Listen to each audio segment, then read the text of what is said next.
नमस्ते दर्शकों, मैं हूं डॉक्टर नीलम ज़ीरकपुर से। आज मैं इस वीडियो में आपको बताने जा रही हूं कि अगर आपको किडनी प्रॉब्लम है, अगर आपको सीकेडी या क्रॉनिक किडनी डिसीज़ है, तो उसके लिए आप ऐसा क्या करें जिससे कि आप उस बीमारी को रोक सकें और उसको धीरे धीरे करके ठीक कर सकें। सबसे पहले तो आपको जो क्रॉनिक किडनी डिसीज़, जो किडनी की बीमारी के होने के कारण हैं, उन कारणों को दूर करना पड़ेगा। जैसे कि अगर आपको बीपी है, अगर आपको शुगर है, तो आपको अपना बीपी और शुगर कंट्रोल करना पड़ेगा। जो पेशेंट्स बीपी की, शुगर की मेडिसिन खाते हैं और वो ये सोच रहे हैं कि हमारा बीपी और शुगर नॉर्मल है तो हमें किडनी की प्रॉब्लम नहीं होगी, तो सबसे बड़ी गलती। क्योंकि जो आप बीपी की, शुगर की दवाइयाँ खा रहे हैं वो भी तो आपके किडनी को वीक कर रही हैं। एक तरफ तो आप दवाइयाँ खा रहे हैं किडनी की प्रॉब्लम को ठीक करने के लिए, दूसरी तरफ वही दवाइयाँ आपकी किडनी को नुकसान पहुंचा रही हैं। अगर आप शुगर की दवाई खा रहे हैं तो खून में तो शुगर लेवल नॉर्मल आ गया, लेकिन खून से निकलकर है तो वो आपके शरीर के अंदर ही। जिस भी सेल्स में, टिश्यूज़ में आपकी शुगर जमा होगी या डिपॉजिट होगी, वहीं पर आपको प्रॉब्लम क्रिएट होगी। और दूसरी बात कि जैसे जैसे आपकी किडनी की प्रॉब्लम बढ़ती है, जैसे जैसे करके आपकी किडनी की प्रॉब्लम इंक्रीज़ होती है, वैसे वैसे आपकी शुगर लेवल ऑटोमेटिक नॉर्मल आ जाता है। कैसे?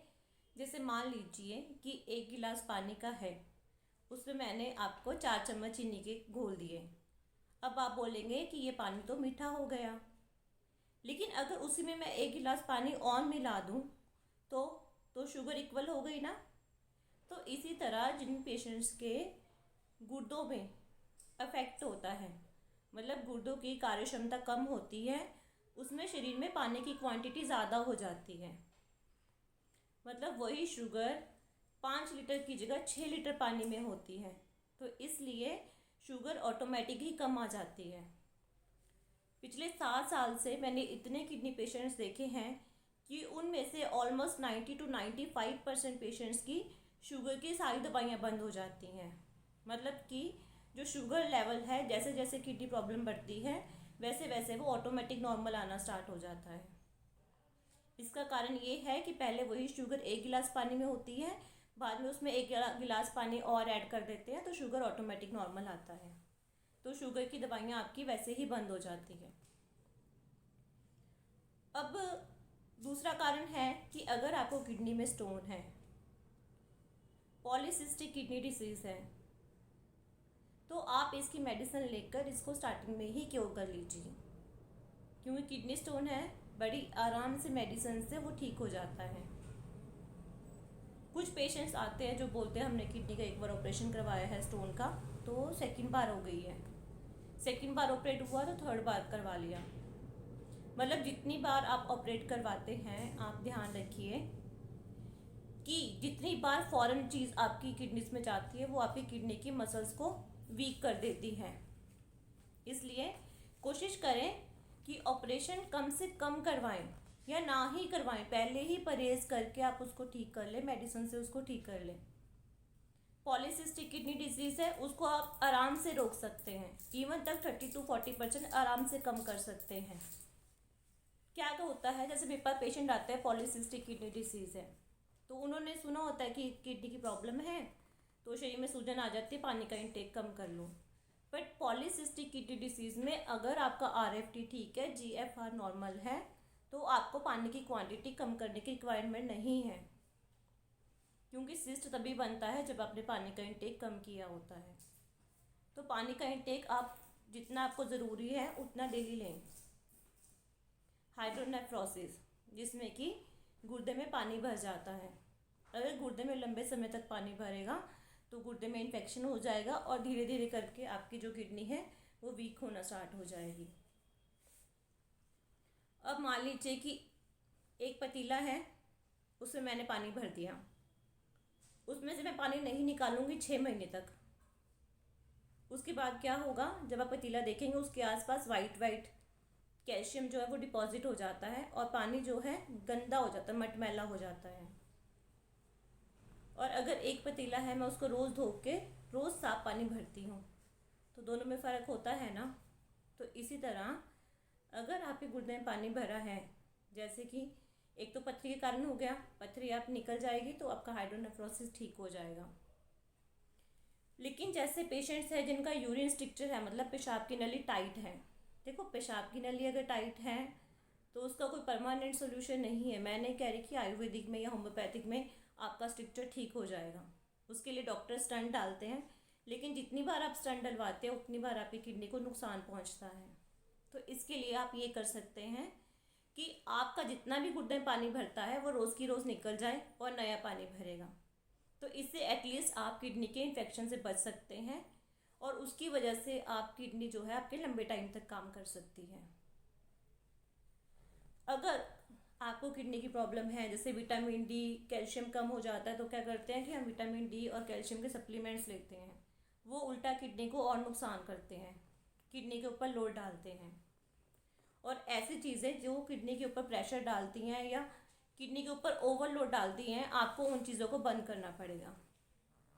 जैसे कि जो लोग ड्रिंकिंग करते हैं, जो लोग स्मोकिंग करते हैं, जो लोग बहुत ज़्यादा ऑयली या फ्राइड खाते हैं और जो बहुत नॉन वेज खाते हैं, उनको ये सब बिल्कुल बंद करना पड़ेगा।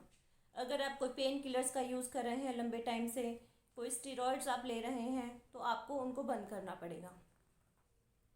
नमक आपको सेंधा नमक ही यूज़ करना पड़ेगा, क्योंकि अगर आपका सोडियम का बैलेंस बिगड़ता है बॉडी में तो क्लोराइड, कैल्शियम, पोटाशियम सब कुछ इम्बैलेंस हो जाएगा। क्योंकि किडनी प्रॉब्लम में सारे इलेक्ट्रोलाइट्स का इम्बैलेंस हो जाता है, मोस्टली पोटाशियम और सोडियम तो खास। इसकी वजह से आपको नसों में झंझनाहट हो जाएगी, कंपन होने लगेगा, क्रैम्पलिंग होने लगेगी बॉडी में। तो इसलिए सोडियम नमक आपको कम से कम लेना पड़ेगा और कोशिश करें कि सेंधा नमक ही लें। अब जैसे कि किडनी में न्यूट्रिशन, अगर किडनी को न्यूट्रिशन प्रॉपर मिलेगा तो किडनी आपकी लंबे समय तक काम करेगी। तो इसके लिए आप अपने डाइजेशन को, मेटाबॉलिज्म को ठीक रखें। अपनी बॉडी की इम्यूनिटी को आपको स्ट्रॉन्ग करना पड़ेगा। एक इंसान अगर अच्छी डाइट लेता है तो वो लंबे समय तक एक्टिव रहता है, लेकिन अगर एक इंसान अच्छी डाइट नहीं लेता है तो वो जल्दी थक जाता है और जल्दी बीमार पड़ जाता है।